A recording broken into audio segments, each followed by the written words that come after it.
Okay, students, thanks very much for the writing stuff. Writing stuff के लिए शुक्रिया. Now we will learn this lecture. We will learn this lecture. After this, I will take your small presentation. Then I will wash hands from the class. Okay फिर मैं class से हाथ धोऊंगा. यहाँ wash hand का वाकई में मतलब नहीं है कि मैं जाऊंगा और हाथ धो लूंगा.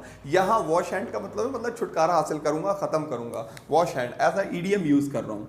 वॉश हैंड्स ईडियम्स में होता यही है कि बात कुछ और होती है, मतलब कुछ और निकलता है. मतलब कुछ और निकलता है. जैसे हम उर्दू में एक ईडियम कहते हैं भाई कि ये देखें इसको आजकल जैन को, ये तो हवाओं में उड़ रहा है. तो वाकई में ये हवाओं में थोड़ी उड़ रहा होता. वाकई में ये हवाओं में थोड़ी उड़ रहा होता है. एक कहावत है, एक मुहावरा है. ईडियम का मतलब मुहावरा, कहावत नहीं सॉरी. ईडियम का मतलब होता है मुहावरा, यानी मुहावरे में बात कुछ और होती है, मतलब कुछ और होता है. जैसे मैं कहता हूँ wash hands, that after half an hour I will wash hands from the class. आधे घंटे बाद मैं क्लास से हाथ धोऊंगा. इसी तरीके से हम बोलते हैं कि भाई ये तो बड़ा हवाओं में उड़ रहा है आजकल. तो वाकई में ये हवाओं में थोड़ी उड़ रहे होते हैं, बस एक मुहावरा है. कहते हैं to live in a castle, he is living in, to live in castle, हवाओं में उड़ना. कैसल का मतलब होता है किला. क्या मतलब होता है कैसल का? किला. किला कैसल का. तो कैसल का मतलब क्या है? किला. और महल को क्या कहते हैं? सही, पैलेस. चलो अच्छा बता रहे हो ना, पैलेस कहते हैं ना महल को. आगे बताओ, हवेली को क्या कहते हैं? कोठी, हवेली क्या कहते हैं? स्टोरीज में बहुत यूज होता है भाई. हवेली और कोठी को क्या कहते हैं? मेंशन. हवेली या कोठी, मेंशन. फिर विला होता है कि गांव के बीचों बीच या समंदर के पास कोई घर. अच्छा बंगला, गांव के बीचों बीच या समंदर के पास कोई घर, उसको कहते हैं विला. एनीवे यस, बात कहां से कहां चली गई? अच्छा, so I will give one topic for presentation after this lecture. Then after the presentation we will wash hands. Thank you very much. And now pay attention to the lecture yet. Very important lecture in English. English का एक बहुत ही अहम lecture yet, जिसके बारे में हम लोग बात करने वाले हैं. उम्मीद है आप अच्छी तरीके से समझेंगे और इस पर sentences बनाएंगे. क्योंकि Because in our daily English we use this lecture a lot of time. हम बहुत ज़्यादा यूज़ करते हैं ये लेक्चर अपनी डेली इंग्लिश में. तो प्लीज़ सबने सेंटेंसेस बनाना. जो लोग वीडियो देख रहे हैं वो भी इसके उम्मीद करता हूँ कि इसके ज़्यादा से ज़्यादा सेंटेंसेस बनाएंगे. तो येट इंग्लिश में एक लेक्चर है. अगर सिंपल बोलूँ ना, येट का मतलब है not up till now.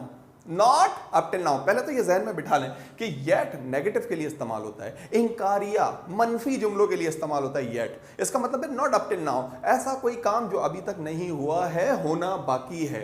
Cricket में कितना यूज होता है. बाबर आजम हमारा शेर, मैं कहता हूँ Babar Azam is yet to bat. Babar Azam batting करने के लिए, कॉमेंटेटर कहते हैं कि बाबर आजम बैटिंग करने के लिए बाकी है.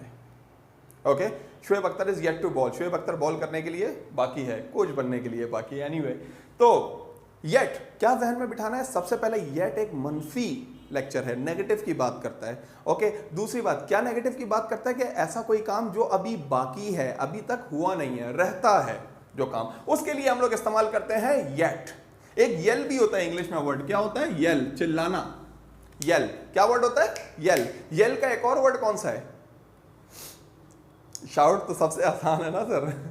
येल बिल्कुल सही है, शाउट भी है. एक और क्या है? Scream. Yet, shout, yell, shout, scream.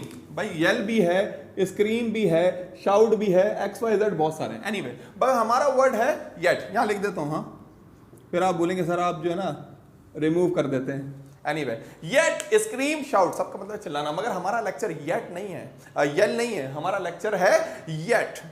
सही है, ये बात जहन में बिठा ली कि येट नेगेटिव की बात करता है. दूसरी बात, येट ऐसे काम की बात करता है जो अभी तक हुआ नहीं है, अभी बाकी है, अभी रहता है. तो yet, it refers to an event that has not occurred so far but that might occur in future.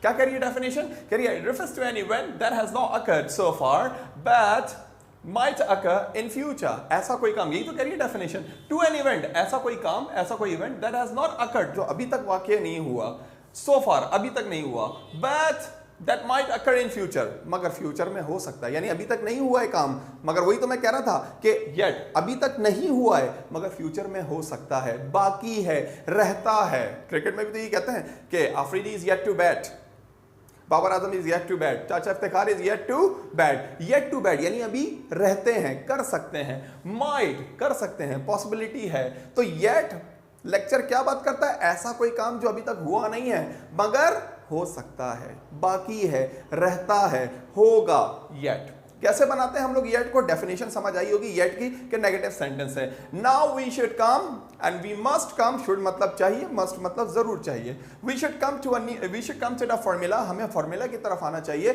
कि ये येट हम बनाते कैसे हैं। वैसे तो येट काफी टेंसेस में, काफी जगहों पे, पे अटेंशन हियर, येट काफी टेंसेस में काफी जगहों पे यूज हो जाता है, मगर मैं समझाने के लिए आपको एज अ फ्रेज समझा रहा हूं, येट टू के साथ समझा रहा हूं। येट टू कैसे होता है भाई, सबसे पहले सब्जेक्ट, सब्जेक्ट तो पता है ना अच्छी तरीके से, प्रोनाउन का बड़ा बेटा, सब्जेक्टिव प्रोनाउन, काम को करने वाला सब्जेक्ट। हर जुमला कहां से शुरू होता है, या तो नाउन से या प्रोनाउन से, और प्रोनाउन में भी जुमला कहां से शुरू होगा, प्रोनाउन दो जो है ना, उन दो प्रोनाउन से ज्यादातर शुरू होता है, या तो सब्जेक्टिव से, I, me, I, we, you, they, he, she, it, ये सब्जेक्टिव प्रोनाउन है ना, I, we, you, he, she, it, they, या तो जुमला इनसे शुरू होता है, या पोजेसिव एडजेक्टिव से, my, our, your, his, her, its, their, इनसे शुरू होता है। या तो पता है आप लोग सब, हम लोग पढ़ चुके हैं काफी दफा। आप प्रोनाउन पे,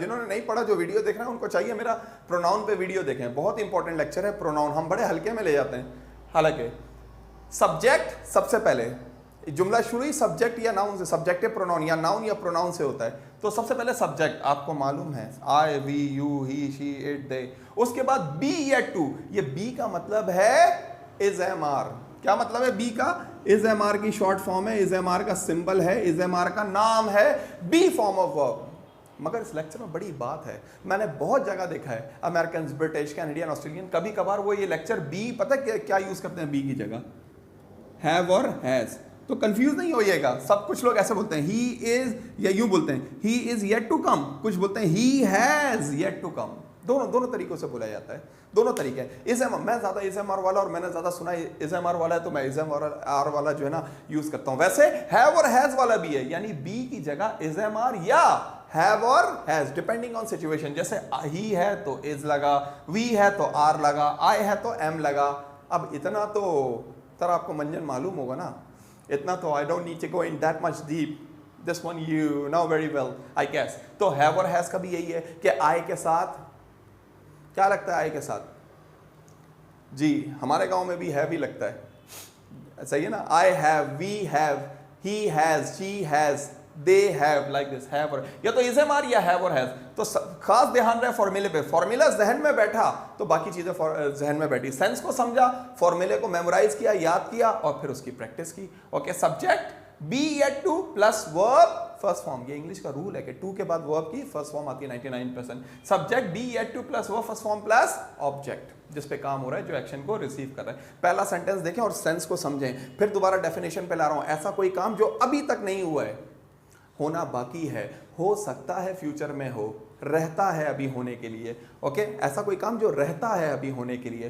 ही is yet to come, he is yet to come, बहुत सारे मीनिंग हो सकते हैं, बहुत सारे सेंसेस हो सकते हैं इस जुमले के। जैसे आप कहते हैं सर राफे कहाँ है, मैं कहता हूं he is yet to come, वो अभी तक नहीं आया है। He is yet to come, या इसका मतलब क्या हो गया कि वो अभी तक नहीं आया है। He is yet to come, या एक और मतलब निकलेगा he is yet to come, वो आना बाकी है, या उसका आना बाकी है, उसका आना रहता है। He is yet to come. कुछ लोग इसको प्रेजेंट परफेक्ट के एंड में भी इस्तेमाल करते हैं, नेगेटिव के साथ, यूं बोलते हैं he has not come yet. जैसे मैंने कहा कि राफे कहां है, राफे कहां है, आपने कहा he has not come yet, आपने ये देखें ये प्रेजेंट परफेक्ट के एंड में इस्तेमाल किया हुआ है। आया उस सेंस में भी नेगेटिव में, यहां भी सेंस दे रहा है नेगेटिव का ही, यहां पे भी सेंस दे रहा है नेगेटिव का। He is yet to come, कि वो अभी तक नहीं आया है, उसका आना रहता है, उसका आना बाकी है। कुछ भी आप समझ लें, कुछ भी आप समझ लें। We are yet to receive documents, we are yet to receive documents. इसको भी इस तरह बोल सकते हैं, we have not received document yet, हमने अभी तक डॉक्यूमेंट रिसीव नहीं किए हैं। वी लिख देता हूं, हाँ, we haven't received document yet, हमने अभी तक डॉक्यूमेंट रिसीव नहीं किए हैं। या ये वाला we are yet to receive document, we are yet to receive document, और जरा have और has से भी बना सकते हैं, we have yet to receive document like this, we are yet to receive document. okay, बताया नहीं यार आपने, टू नहीं लिखा, अजीब आदमी है यार आप लोग। anyway, I am yet to eat dinner, अब इसका मतलब आप लोग बता दें, I am yet to eat dinner, मैंने अभी तक डिनर नहीं खाया है, या मेरा डिनर खाना रहता है, मेरा डिनर खाना बाकी है। ओके, पाकिस्तान मैच हार रहा है पाकिस्तान, लेट सपोज, और शाहिद अफरीदी, लाला शाहिद अफरीदी बैटिंग पे नहीं आया, तो हम लोगों को उम्मीद है, हम कहते हैं Afridi is yet to bat, Afridi का बैट करना बाकी है। बैटिंग करना बैट कहते हैं ना उसको, वर्ब में फर्स्ट फॉर्म बैट बनेगी ना, मैं बोलूंगा Afridi is yet to bat, Afridi का बैट करना बाकी है, अफरीदी ने अभी तक बैटिंग नहीं की है। तो yet to, very simple lecture. Now I want you people to make some sentences. अब चाहता हूं कि आप कुछ सेंटेंसेस बनाएं ताकि हम लोग जल्दी से प्रेजेंटेशन की तरफ आए। रिटन आप लोगों ने कर लिया, थोड़ा सा एहसान कर दिया मुझ पे। Okay, you have done favour on me and then you have done the written activity. Now we are doing this lecture. After the lecture we'll come to the presentation, and now I want you, I need you, I order you, I suggest you, okay, I suggest you, I order you to make sentences, okay, about yet. Okay, अच्छा, मैं कहता हूँ हमने अभी तक document receive नहीं किया, we are yet to receive document. मैंने अभी तक पास रिसीव नहीं किया है, I am yet to receive pass. Okay, मैंने अभी तक गाड़ी स्टार्ट नहीं की है, आई एम और आई एम को मिला के I am yet to start the car, I am yet to start the car. Okay, मैंने अभी तक कार स्टार्ट नहीं की है। चलें, एक सवाल हो जाए आप लोगों से, सरकार, सर, हुजूर, इसका नेगेटिव कैसे बनेगा? ये देखो भाई, नहीं भाई, इसका नेगेटिव बनेगा ही नहीं, ऑलरेडी नेगेटिव सेंस तो दे रहा है, कैसे बनेगा फिर नेगेटिव? यहां आप सही कह रहे हैं, आप लोग सही कह रहे हैं, सही। मैं I agree, I totally agree, I do agree, मैं आपसे एग्री करता हूं, आई डू एग्री, मैं आप लोगों से एग्री कर रहा हूं, आई डू एग्री, मैं आपसे एग्री कर रहा हूं, सही। मैं यूं भी कह सकता था आई एग्री, मैं आपसे एग्री करता हूं, मगर मैंने कहा आई डू एग्री, मैं आप लोगों से एग्री करता हूं। ये क्यों लगाते हैं डू? जैसे मैं कहता हूं आई प्ले क्रिकेट, मैं क्रिकेट खेलता हूं, और कभी कभार मैं बोलूंगा आई डू प्ले क्रिकेट, मैं क्रिकेट खेलता हूं, सही है। ये डू जो लगता है ना जब प्रेजेंट सिंपल में, ये बात पे जोर देने के लिए लगाते हैं हमेशा। जैसे मैं बोलता हूँ I teach English, I do teach English, I teach English, I do teach English, मैं इंग्लिश पढ़ाता हूँ, मैं इंग्लिश पढ़ाता हूँ, बस बात पे जोर दिया जाएगा। इसकी कोई परफेक्ट उर्दू नहीं होगी, कभी कभार ऐसे इंग्लिश में वर्ड्स होते हैं जिनकी उर्दू नहीं होती, सही है ना, मगर इंग्लिश में वो होते हैं। जैसे should be ING form, you should be taking class, तुम्हें क्लास लेते हुए होना चाहिए, कोई काम करते हुए होना चाहिए। उर्दू में ऐसे थोड़ी बोलते हैं कभी कि तुम्हें क्लास लेते होना चाहिए, यूं कहते हैं तुम्हें क्लास में होना चाहिए। एनीवे यार, बात यहाँ से वहाँ चली गई। आई डू एग्री, ओके, मैं आपसे एग्री करता हूँ कि इसका नेगेटिव होता ही नहीं है sir, because it is already giving us negative sense. So how can we make negative of this lecture? So now I would like to conclude, I would like to end, I would like to finish this lecture, I would like to complete this lecture. The lecture name was yet, and I was discussing with you people that yet is always used in a negative sense. Okay, any action that has not occurred at the moment, but it is left, it is possible to happen, that is called yet. Okay, subject be yet to, and I also told you that we can use have and has also.